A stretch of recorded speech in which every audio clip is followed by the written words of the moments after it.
Apalagi kalau syiriknya akbar, syirik besar. Ancamannya berat. Apa ancamannya? Yang namanya asyirkul akbar, kata para ulama, pertama, yukhriju sahibahu minal millah, mengeluarkan pelakunya dari agama Islam ini. Berarti pelakunya kafir. Jadi kalau misalnya orang itu melakukan bentuk peribadatan kepada selain Allah, dia meminta kepada selain Allah. Misalnya meminta kepada penghuni kubur, dia meminta dengan lantang, meminta kepada penghuni kubur, itu syiriknya udah besar. Dan kalau udah besar syiriknya, berarti dia telah keluar dari Islam. Orang melakukan sesaji misalnya, ini syiriknya syirik besar. Karena sesaji itu murni untuk Allah kan. Kalau yang namanya ria, orang melakukan dosa ria, yaitu dia melakukan ibadah tujuannya supaya dipuji oleh orang lain, maka para ulama mengatakan sebagaimana sabda Rasul, itu adalah syirik kecil. Kenapa sih? Apa sih yang membedakan kecil dengan besar? Kalau yang syirik besar seperti tadi misalnya orang melakukan bentuk sesaji, itu ibadah itu murni untuk selain Allah.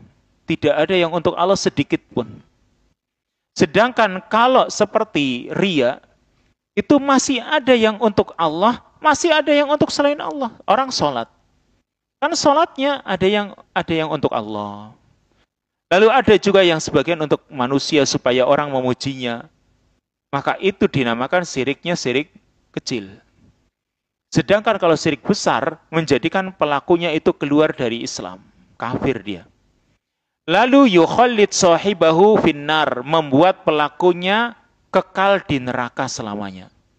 Innal ladzina kafaru min ahlil kitabi wal musyrikina fi nari jahannam khalidina fiha ulaika hum syarrul bariyah.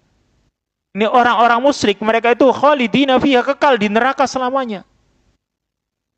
Dan yang ketiga, yang namanya syirik akbar itu menghapus seluruh amal soleh yang dikerjakannya.